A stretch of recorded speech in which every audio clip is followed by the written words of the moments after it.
आइए भारतीय इतिहास के एक ऐसे साल में चलते हैं। साल 1902।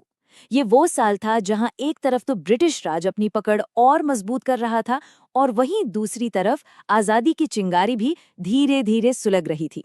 तो चलिए इस साल की कुछ सबसे अहम घटनाओं पर एक नजर डालते हैं। तो साल 1902 वाकई एक बहुत ही दिलचस्प मोड़ पर खड़ा था। देखिए, एक तरफ थे लॉर्ड कर्जन, जो अपने शाही सुधारों से ब्रिटिश हुकूमत को और ज्यादा मजबूत करने में लगे थे, और दूसरी तरफ भारतीयों के मन में राष्ट्रीय चेतना की एक बिल्कुल नई लहर उठ रही थी। तो सबसे पहले देखते हैं कि ब्रिटिश प्रशासन क्या कदम उठा रहा था। उन्होंने कुछ ऐसे प्रशासनिक और सीमांत बदलाव किए जिन्होंने उस दौर की पूरी राजनीति की दिशा ही बदल कर रख दी। 1902 के शुरुआती महीनों में ही दो बड़ी प्रशासनिक घटनाएं हुईं। पहली, 22 मार्च को एक प्रांत का नाम बदला गया, और दूसरी 26 अप्रैल को NWFP का उद्घाटन हुआ। चलिए इन्हें थोड़ा विस्तार से समझते हैं। तो देखिए 22 मार्च को क्या हुआ। जो प्रांत नॉर्थ वेस्टर्न प्रोविंसेस और अवध के नाम से जाना जाता था, उसका नाम औपचारिक रूप से बदलकर United provinces of Agra and Awadh रख दिया गया। और हाँ, ये सिर्फ नाम बदलने की बात नहीं थी, बल्कि ये प्रशासन को और ज्यादा सेंट्रलाइज करने की एक कोशिश भी थी।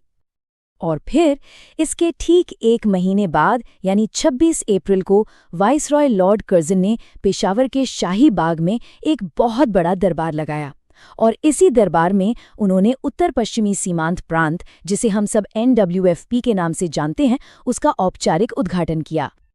अच्छा, अब सवाल ये उठता है कि इन शाही सुधारों पर भारतीयों की तरफ से क्या प्रतिक्रिया आई। और यहीं पर कहानी बहुत दिलचस्प हो जाती है, क्योंकि जवाब एक नहीं बल्कि दो थे। और कमाल की बात यह है कि दोनों लगभग एक ही साथ सामने आए। एक था क्रांतिकारी रास्ता और दूसरा संवैधानिक। तो 24 मार्च को कलकत्ता में एक क्रांतिकारी संगठन ने जन्म लिया, जिसका नाम था अनुशीलन समिति। इसे स्थापित किया था सतीश चंद्र बसु और बैरिस्टर प्रमथनाथ मित्र ने। और ये जो घटना थी, ये भारत के स्वतंत्रता संग्राम में सशस्त्र क्रांति की शुरुआत का एक बहुत ही अहम संकेत मानी जाती है।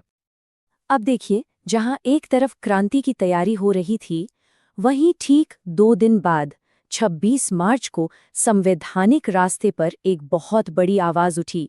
गोपाल कृष्ण गोखले ने इंपीरियल लेजिस्लेटिव काउंसिल में अपना पहला और बहुत ही ऐतिहासिक बजट भाषण दिया, और इसमें उन्होंने सरकार के अधिशेष बजट और नमक कर पर बहुत तीखे सवाल उठाए। लेकिन लॉर्ड कर्जन यहीं पर रुकने वालों में से नहीं थे। अब उनका ध्यान शिक्षा, पुलिस और सेना जैसे बड़े और महत्वपूर्ण क्षेत्रों पर गया, और इसके लिए उन्होंने एक के बाद एक कई आयोगों की स्थापना की और बड़े सुधारों की प्रक्रिया शुरू कर दी। सबसे पहले बात करते हैं शिक्षा के क्षेत्र की। यहाँ लॉर्ड कर्जन ने सर थॉमस रैले की अध्यक्षता में भारतीय विश्वविद्यालय आयोग की नियुक्ति की। इसे रैले आयोग के नाम से भी जाना जाता है, और कहा जाता है कि इसका असल मकसद भारत में उच्च शिक्षा पर सरकारी नियंत्रण को और बढ़ाना था। और हाँ, एक दिलचस्प बात यह भी है कि इस आयोग में 2 भारतीय सदस्यों को भी जगह दी गई थी। एक थे सैयद हुसैन बिलग्रामी और दूसरे थे जस्टिस गुरुदास बैनर्जी। हालांकि ये एक तरह का प्रतीकात्मक कदम ही था, पर उस दौर में ये भी एक बड़ी और उल्लेखनीय बात थी। इसके बाद नंबर आया पुलिस व्यवस्था का। इसमें सुधार के लिए लॉर्ड कर्जन ने सर एंड्रू फ्रेजर की अध्यक्षता में एक पुलिस आयोग बनाया, और ये वही आयोग है जिसकी सिफारिश पर आगे चलकर भारत में CID यानी कि CID की स्थापना हुई। अब बात करते हैं सेना की। लॉर्ड किचनर भारत के नए कमांडर इन चीफ यानी CNC बनकर आए, और उनका एक ही और बहुत ही साफ लक्ष्य था, भारतीय सेना का पूरी तरह से पुनर्गठन करना। सैन्य सुधारों की इसी कड़ी में एक और काम हुआ, इंपीरियल कैडेट कोर, जिसे ICC भी कहते हैं। ये मेरठ और देहरादून में पूरी तरह से क्रियाशील हो गया। इसका मकसद था भारतीय राजघरानों के युवाओं को सैन्य प्रशिक्षण देना। और अब हम पहुंचते हैं साल 1902 के अंत में, और बात करते हैं उस साल की शायद सबसे बड़ी राजनीतिक घटना की, यानी भारतीय राष्ट्रीय कांग्रेस का वार्षिक अधिवेशन। तो ये कांग्रेस का 18वां अधिवेशन था।